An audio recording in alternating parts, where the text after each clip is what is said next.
요한 계시록이라고 이름이 붙어 있는 이제 성경을 보게 될 겁니다. 요한이라는 사람이 했다는 것은 이 본문에 밝히고 있기 때문에 요한이 이 글을 적었다는 걸 확실히 알 수 있습니다. 요한이 어떤 요한이냐? 요한이라는 이름이 흔한 이름이기 때문에 그래서 우리는 보통 그냥 요한 복음을 썼고 요한 1, 2, 3, 4를 쓴 그 요한으로 그렇게 전통적으로 그렇게 말하고 있습니다. 자세한 건 아무도 알 수가 없죠. 그러나 그런 게 중요한 게 아니고 이제 여기서 다루는 내용이 중요한 겁니다. 그래서 이 글은 우리는 예수 그리스도로 이렇게 시작을 하지만 계시라는 말로 시작을 합니다. 보통 우리가 들어본 아포칼립시스라고 하는데 아포칼립시스라고 해서 뭐 어떤 영화 제목에도 나오고 그랬는데 아포칼립시스라고 하면은 왠지 이게 종말 그런 느낌으로 많이 쓰여집니다. 종말. 그러나 정확한 뜻은 여기서 말한 것처럼 번역을 계시라고 한 것처럼 어떤 일을 드러나게 하는 일 혹은 폭로하다라는 그런 의미를 갖고 있습니다. 드러나다라는 거예요. 뭔가가 이렇게 보여졌다라는 드러났다, 감추어진 것이 드러났다라는 그런 의미를 많이 갖습니다. 마치 이렇게 느낌을 생각해 보면 되겠어요. 여러분들이 지금 연극을 보러 연극장에 왔습니다. 그러면 여기 막이 이렇게 탁 쳐 있고 여러분은 지금 거기 딱 앉아 있다가 이제 시작할 때쯤 되면 장례가 캄캄해지게 불이 어두워지고 이제 이 무대가 막이 탁 열리면서 어떻게 시작을 할까, 어떻게 진행이 될까 막 궁금한 상황에서 그걸 보고 있는 것과 같은데 막이 탁 열리는 것과 같은 것을 말합니다. 그러면서 막이 열리면서 조명이 쫙 비치고 뭔가가 드러나기 시작하는 거죠. 그런 드러난다라는 게 막이 열리면서 뭐가 이렇게 조명이 쫙 비치고 뭔가가 보이기 시작하는 것을 계시라고 했다라는 겁니다. 근데 요한은 계시라는 말로 시작을 했지만 자기가 지금 하고 있는 말이 예언의 말씀이라고 다시 한번 얘기를 합니다. 그러니까 보통 예언을 이해를 할 때 보통은 다 미래의 일들만 예언이라고 생각을 합니다. 그런데 원래 예언의 주된 뜻은 하나님께서 우리에게 주신 말씀을 전달하는 걸 예언이라고 합니다. 하나님께서 어떤 사람을 택해서 그 사람에게 주신 말씀, 그래서 주었다라고 해서 맡길 예자를 써서 예언이라고 합니다. 그러니까 선지자라고 얘기하는 사람들을 우리가 선지자라고도 하지만 예언자라고도 하잖아요.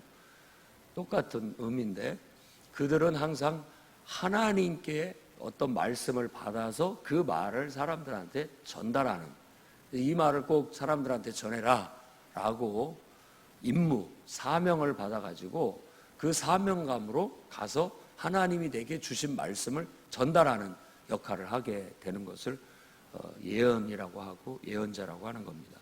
요한도 똑같이 천사를 통해서 하나님께서 보여주신 일, 또 주신 메시지를 전하라고 한 것들을 두루마리에 써서 그대로 전했다라고 그렇게 말하고 있는 겁니다.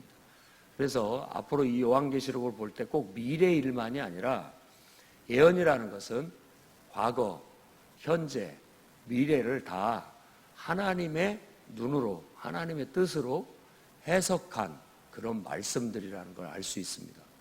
그래서 과거의 얘기도 있고 그 다음에 현재에 일어나는 일들도 있고 앞으로 될 일도 이 예언 속에는 담겨져 있다라고 봐야 되겠고, 마치 우리는 요한이 우리를 딱 막을 열어서 앞으로 하나님께서 어떤 일을 하실지 하나의 그 환상을 통해서, 환상이라는 묵시의 하나의 형태, 이걸 통해서 우리에게 하나님이 하시는 일, 예수 그리스도를 통해서 우리를 구원하신 일, 그리고 지금 일어나고 있는 일들 속에 하나님이 어떤 뜻과 어떤 역사를 갖고 있는지, 또 미래에 하나님께서 어떤 뜻과 계획을 가지고 그 모든 일들을 이루어 가실지를 보여주고 계시다라고 그렇게 바라보면서 이 말씀을 이해하게 된다면 이 계시록이 곡해되거나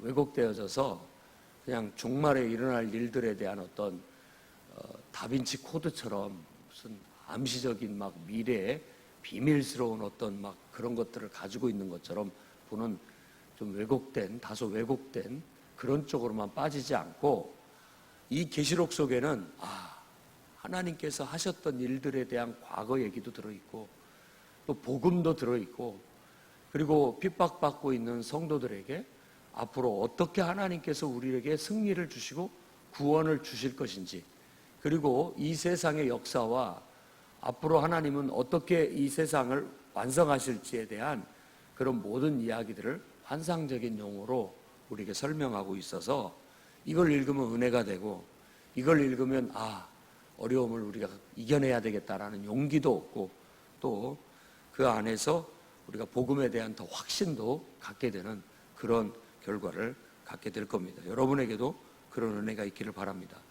3절에 요한은 이 예언의 말씀을 읽는 자, 듣는 자, 그 가운데 기록한 것을 지키는 자는 복이 있을 것이다 라고 축복하고 시작을 합니다. 왜냐하면 때가 가깝다라는 말을 합니다.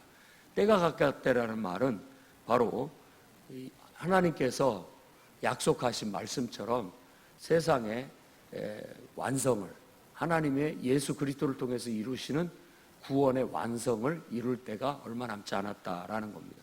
그때는 반드시 예수 그리스도의 재림을 통해서 완성되고 이루어질 거라는 걸 보여주면서 예수님께서 곧 오실 거라는 그런 메시지를 우리에게 주고 있습니다.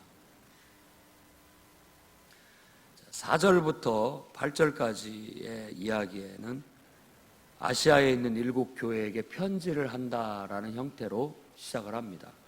그러니까 2장, 3장까지는 바로 아시아에 있는 7 교회에게 편지를 쓴 하나님 천사를 통해서 또 예수 그리스도께서 나타나셔서 자기에게 들려주신 말씀을 두루마리에 써서 전달하는 형태로 되어져 있습니다.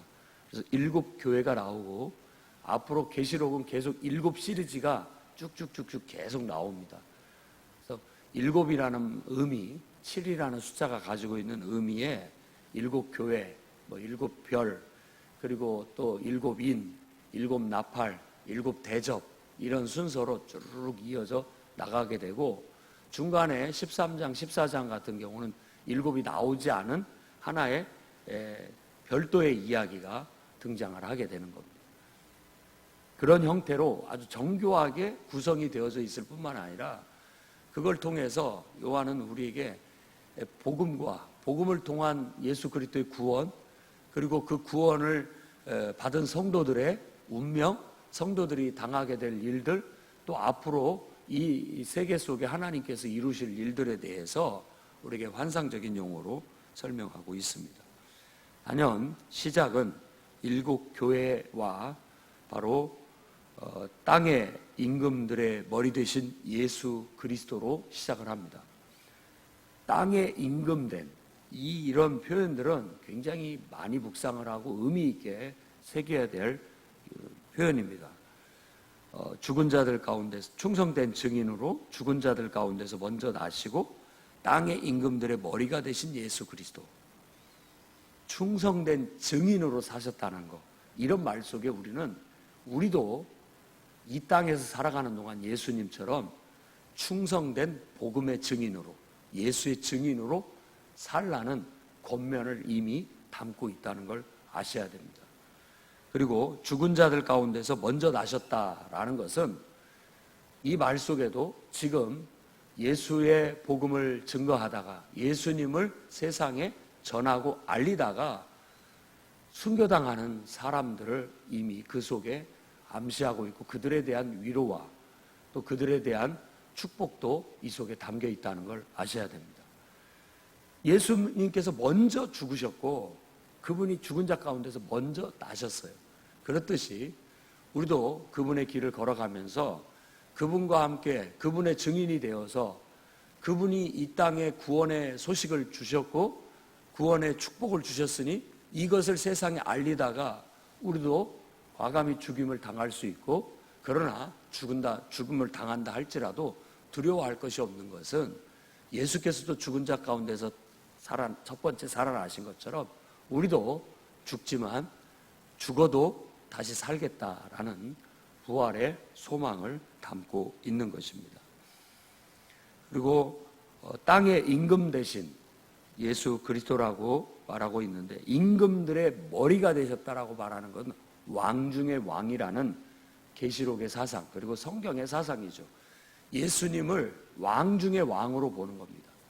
이 땅에서 로마 제국의 황제가 세상을 주도하고 통치하고 다스리고 있는 것 같이 보이지만, 잠깐 눈을 감고 다른 눈을 뜨고 한번 봐라. 진짜 임금이 누군지. 바로 예수 그리스도라는 겁니다. 그래서 우리는 땅에 일어나는 일과 하늘에서 일어나는 일들을 이제 볼 수 있어야 됩니다. 우리 눈으로는, 육신의 눈으로는 땅에 일어나는 일을 봅니다. 대부분의 사람들은 그것만 보고 그것 때문에 두려워하거나 뭐 이렇게 하죠. 그런데 영적인 사람들은 이 땅의 일들을 볼 뿐만 아니라 그 일들이 일어나게 하는 하늘의 일을 보는 겁니다. 하늘의 광경. 그러니까 하나님의 왕 대신 하나님, 그리고 그 우편에 계신 예수 그리스도, 그 하늘의 광경을 보면서 하늘에서 어떤 일이 있었기에 어떤 뜻과 목적을 가지고 이 땅에 이런 일들이 일어나는지, 하늘과 땅이 무관하지 않고 이 땅에 일어나는 모든 일들은 결국은 하늘의 뜻과 계획에 따라서 일어나고 있는 일이다라고 해서 하늘의 광경을 보여줌으로써 우리로 하여금 하나님을 바라보고 믿음을 지키라고, 또 하나님을 바라보고 올바르게 살라고 가르치고 있는 겁니다. 그러니까 성도는, 늘 저는 그렇게 묘사를 하는데, 이 성도란 세상 사람과 다른데 이 머리에 꼭지가 붙어 있어요. 꼭지가 붙어 있는데 이 꼭지는 하나님과 연결되는 꼭지입니다. 여러분, 마치 그 범벅카를 타면은 범벅카의 천장에 철로 된 천장이 있고 거기에 이렇게 꼭지가 붙어 있어가지고 거기에 닿으면 그것이 움직이게 만드는 역할을 하거든요. 근데 그게 닿지 않으면 이건 이제 죽은 차나 똑같이 움직이지 못합니다. 그런 것처럼 우리는 이 세상에 살고 있지만 우리는 하늘과 연결이 돼 있는 사람들이에요. 그래서 하나님의 음성을 듣기도 하고 하늘의 광경을 보기도 하고 하나님의 뜻을 우리가 읽어내기도 하고 그렇게 사는 사람들입니다. 그러니까 여러분 눈에 보이는 것만이 다라고 생각하면 여러분들은 그냥 육신적인 삶을 사는 것이고, 그러나 우리가 기도하면서 하나님의 뜻을 구하고 이 세상에 벌어지는 일들 속에 하나님이 어떻게 지금 계획을 갖고 역사하고 계시고 또 비전을 성취해 가고 계시는지를 읽어낼 수 있고 볼 수 있는, 여러분들도 예언자입니다. 예언자예요. 예언이라는 게 하나님의 뜻과 계획을 읽어내고 하나님의 뜻과 계획을 듣는 자들이고, 그걸 듣고 읽어내서 그걸 설명해 주는 거거든요. 그게 예언자예요. 요한은 지금 그걸 하고 있고, 특히 1장에서 3장까지는 교회들에게 그 얘기를 하고 있다라는 내용이고, 나머지 부분들은 마치 다니엘서처럼 구성이 돼서 다니엘의 그 환상을 보고 그 환상에 대한 의미를 해석받고 하는 것처럼 요한계시록도 똑같은 형태로 그런 똑같은 장르로 그렇게 우리에게 소개해주고 있는 겁니다.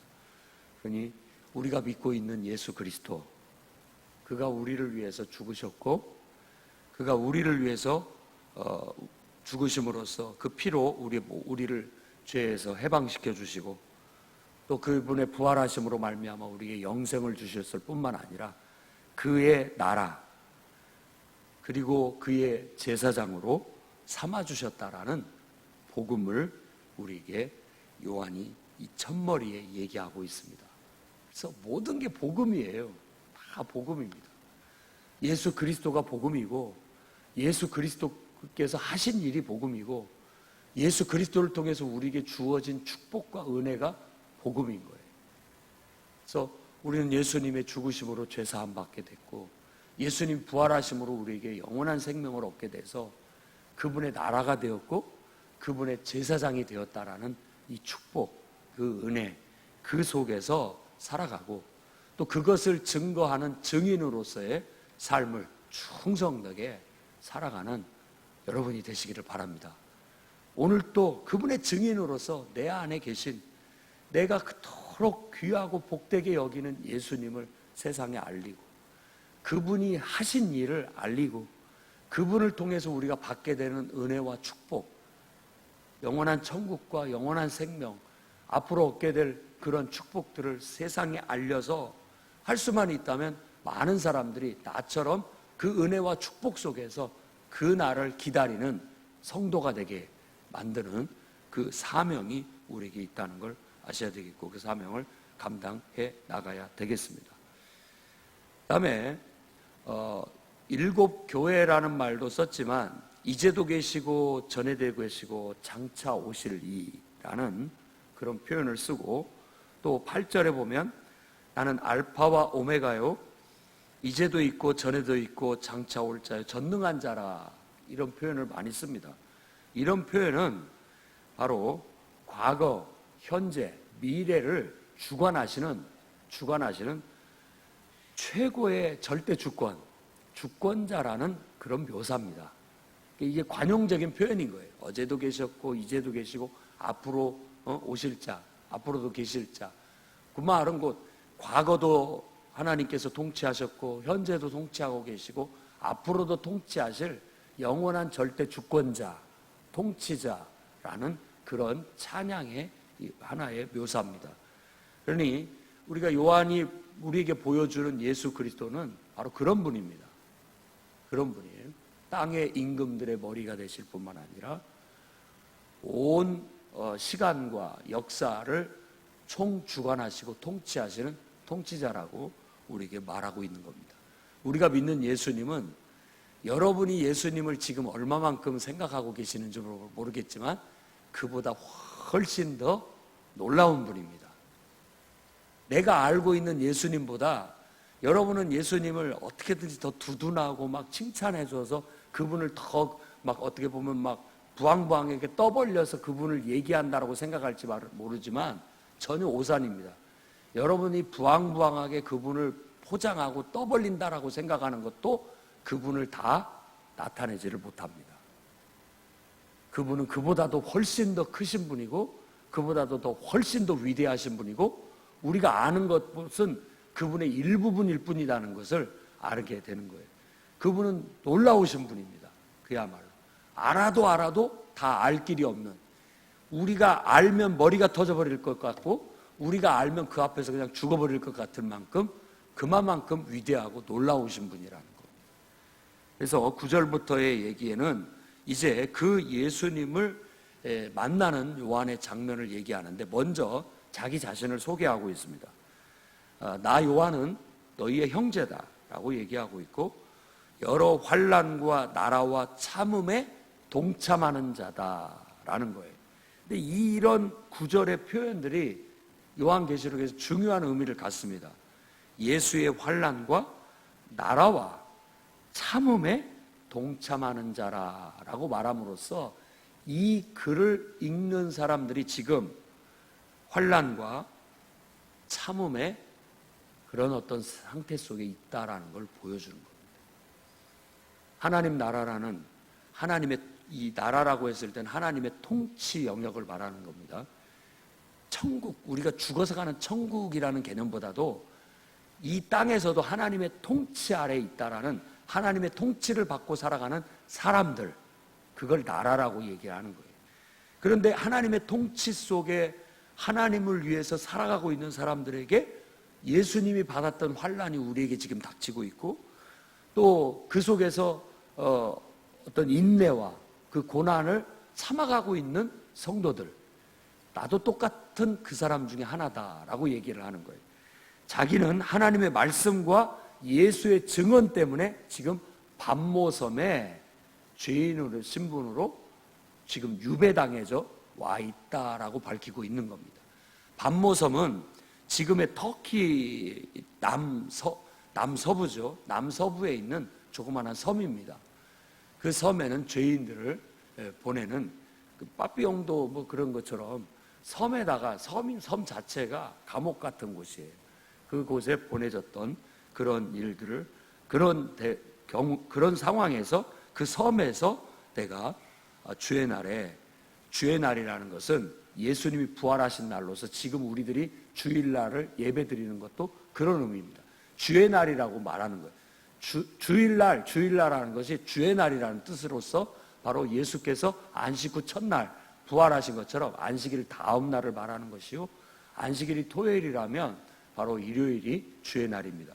주의 날 항상 예배를 드리는 날이라고 생각하면 됩니다. 예배 드리는 날에 하나님이 성령으로 자기를 감동시켜서 그 감화 감동 속에서 이 성령의 감화 감동이라는 것은 어떤 방월경 깊이 이렇게 빠져서 내가 완전히 몰입된 상태에서 주님의 임재 속에 빠져가는 걸 말하는 겁니다. 우리가 성령 충만함을 받고 주님께 집중하고 묵상하고 찬양과 말씀과 기도로 쫙 집중하고 묵상하고 들어가게 되면 바로 이런 성령의 임재, 충만함을 경험하게 되는데, 그 속에서 환상 속에서 예수님을 만나게 되는 겁니다. 그래서 여기서는 인자 같으신 이라고도 나오고, 또 나팔 소리 같은 큰 음성을 들었다라고 그렇게 얘기하는데, 그 음성이 바로 자기가 보게 되는 인자 같은 이, 곧 죽었다가 다시 살아나신 분, 그러니까 예수 그리스도를 암시하는 거예요. 근데 그 앞에 너무나도 존귀하신 그분 앞에 자기가 죽은 자처럼 돼버린 거예요. 그러니까 완전히 그 뭔가에 압도당하는 거죠. 옛날에 유대인들의 사고방식 속에서는 하나님을 보면 죽는다고 생각했습니다. 감히 인간이 하나님을 대면하면 그 자리에서 죽습니다. 즉사하고 만다라고 생각해요. 그분은 너무나 거룩하신 분이고 너무나 위대하신 분이라는 거예요. 마치 우리가 막 강렬한 빛 혹은 뜨거운 불을 가까이 하면 타 죽어버리는 것처럼 그렇게 생각을 한 겁니다. 하나님은 너무나도 거룩하시고 너무나도 위험이 있는 분이기 때문에 그 앞에 가게 되면 우리가 죽어버리고 만다라고 했는데, 그 말이 우리 겁주려고 아니라 그분은 우리가 아는 것보다도 훨씬 더 놀라운 분이라니까요. 감히 그분을 우리가 상대할 수 없을 만큼 그분은 위대하시고 놀라우신 분이에요. 우리가 이런 깨달음이 있을 때 참된 예배자가 될 수 있습니다. 교회 와서 예배 드리는데 위엄도 없고 하나님의 어미도 느끼지 못하고 그분의 어떤 놀라움과 위대함을 알지 못한다면 예배는 반감될 수밖에 없는 거예요. 그런데 예배당에 들어서면서부터, 아니 예배당에 나오는 발걸음부터 예배당에 들어섰을 때 그 하나님의 그 어미를 느끼고 위엄을 느끼며 압도되고 그분의 임재 속에 어떤 들어가게 됐을 때, 그럴 때 기적이 나타나고 능력이 나타나고 환상이 열리기도 하고 어떤 은사들이 나타날 수 있는 것이죠. 그런데 뭐 안수기도를 해도 무덤덤하고 아무 느낌도 없고, 찬양을 해도 아무 느낌도 없고 무덤덤하고, 막 기도를 해도 아무 느낌도 없고 무덤덤하고, 어떤 막 두려움도 위험도 놀라움도 어떤 막 압도적인 그런 것도 느끼지를 못한다면 우리는 예수님을 다시 배워야 되고, 우리가 알고 있는 예수님이 이것밖에 안 된다라는 걸 깨달아야 됩니다. 그분을 더 알아갈수록 사람들이 벼는 익으면 머리가 숙여진다고, 예수님을 내가 그동안 알아도 배워도 몰랐구나. 요한이 밤모섬에서 예수님을 만났을 때 그분의 모습은 마치 묘사하는 모습이 사뭇 신비하고 또 신성하고 놀라운 모습을 보입니다. 7 촛대 사이를 거니시는 것 같이, 그 환상 속에 7 촛대 아시죠? 그 성막에 있는 7 촛대, 성소를 말합니다. 거룩한 곳. 우리가 예배를 드릴 때 이 예배당에 딱 왔을 때 예수님이 마치 이곳에 이렇게 오셔서 우리 사이를 이렇게 왕래하시는 것처럼 한번 느끼면서 예배를 한번 드려보십시오. 정말 주님이 실제 영적인 현현으로서 우리 가운데 오셔서 촛대 사이를 거니시는 것처럼 이 교회 가운데 운행하고 계시고 이곳에 지금 함께하고 계신다는 것처럼 느끼는 그런 느낌. 발에 끌리는 옷을 입었다라는 건 너무나 거룩한다는 말이에요. 발에 끌리는 옷을 입은 경우는 여러분들이 결혼식 할 때 질질 끓는 옷을 입고 다니잖아요. 왕, 특별한 날, 특별한 존귀하고 고귀한 신분을 나타내기 위해서 끌리는 옷을 입는 그런 겁니다. 환상 속에서도 그런 의미를 갖는 거죠. 너무나 귀하고 존귀한 분의 모습입니다. 가슴에 금띠를 띄었고 그리고 그 머리털의 희기가 흰 양털 같고, 이건 다니엘서 7장에 나타나는 어떤 모습을 그것과 유사합니다. 다니엘서 7장을 다시 한번 가서 읽어보시면 그 비슷하다는 걸 느끼게 될 겁니다. 그리고 눈은 불꽃 같고 막 눈이 빨갛다라는 것은 어떤 위험, 두려움, 그리고 어떤 그 속에 뭔가가 있다라는 걸 보여주고 있는 것이죠. 그리고 발은 풀무불에 단련한 빛난 주석 같고 든든한, 단단한 든든함을 보여주고 있는 거고, 그 음성은 많은 물소리 같다라는 것은 폭포 떨어지는 소리 같이 우렁차고 위험 있고 하는 그런 걸 말하는 겁니다. 오른손엔 7별을 잡았고 입에서는 좌우에 날성 검이 나오는 듯한 환상을 봤는데, 이 모든 것들이 다 어떤 예수 그리스도의 속성과 그분이 가지고 있는 어떤 권세와 그분이 가지고 있는 능력들을 묘사하는 것들인 거예요. 우리가 예배할 때 그분을 찬양하고, 예배할 때 그분을 묘사하고, 그분을 칭찬하고, 그분에 대해서 느낄 때 이와 같은 느낌으로 주님의 임재를 느끼고, 또 우리가 보이지 않지만, 육의 눈으로는 보이지 않지만 영의 눈으로는 마치 하늘의 광경을 보는 것처럼, 영의 눈으로는 마치 지금 예수님이 이곳에 오셔서 우리 가운데 함께하고 계시는 것처럼 그 모습이 영적인 느낌으로 이와 같이, 지금 이건 우리들이 알 법한 우리 세상에 있는 요소들을 갖다가 묘사해서 설명을 했지만, 그분의 영적인 모습은 그 묘사로도 다 담아내고 표현할 수 없을 만큼 더 두렵고 위험 있고 권세 있고 능력 있는 분으로 느끼면서 그분을 바라보게 될 때 참된 예배자가 되고, 우리가 그 안에서 변화되고 그 안에서 놀라운 능력을 경험하고 하나님의 역사를 맛볼 수 있게 되는 겁니다. 그러니 우리의 신앙이 깨어나야 되겠고 영적으로 살아나야 되겠습니다. 더 영적으로 깨어나고 살아나다 보면 우리가 이 땅에서 살지만 마치 어떤 뭔가의 힘에 휩싸여서 어떤 믿음이라는 어떤 방패에 우리가 보호를 받으면서 우리 안에 어떤 힘의 능력이 우리 안에서 우리를 움직이게 하는 것처럼 살아가게 됨으로써 아무리 험하고 핍박이 있고 또 어려운 세상 산다 할지라도 전혀 지치거나 낙심하거나 거꾸러지는 일 없이 과감히 힘차게 살아갈 뿐만 아니라 우리가 가는 곳이 길이 됩니다. 믿으십니까? 우리가 밀고 나가면 장애물도 다 무너집니다. 우리가 나아가면 안 되는 것도 다 되게 돼 있습니다. 능력 있는 그리스도인이니까. 아니, 내가 그리스도인이라는 걸 통해서 우리 안에 계신 그리스도께서 능력이 있으니까 그분을 내가 믿고 그분과 함께 동행하게 된다면 우리의 행위가, 우리의 행동이 사뭇 능력 있는 그런 삶이 될 수 있다는 겁니다. 17절에 내가 볼 때 그 발 앞에 엎드려서 죽은 자같이 되며 그가 오른손을 내게 얹고 이르시되 두려워 말라. 나는 처음이요 나중이니 곧 살아있는 자라. 내가 전에 죽었노라. 볼지어다 이제 세세토록 살아있어 사망과 음부의 열쇠를 가졌노니 그러므로 네가 본 것과 지금 있는 일 장차 있는 일을 기록하라 라고 그렇게 사명을 요한에게 주는 거예요. 주님을 만나면 이사야도 그렇고 에레미야도 그렇고 꼭 사명을 부여받습니다.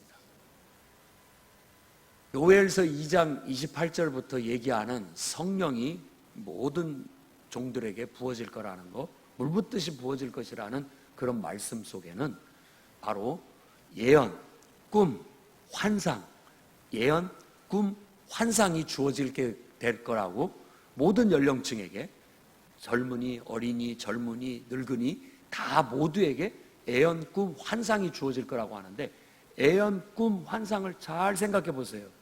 그것 자체가 메시지입니다. 그것 자체가. 그냥 뭘 보여주는 게 아니에요.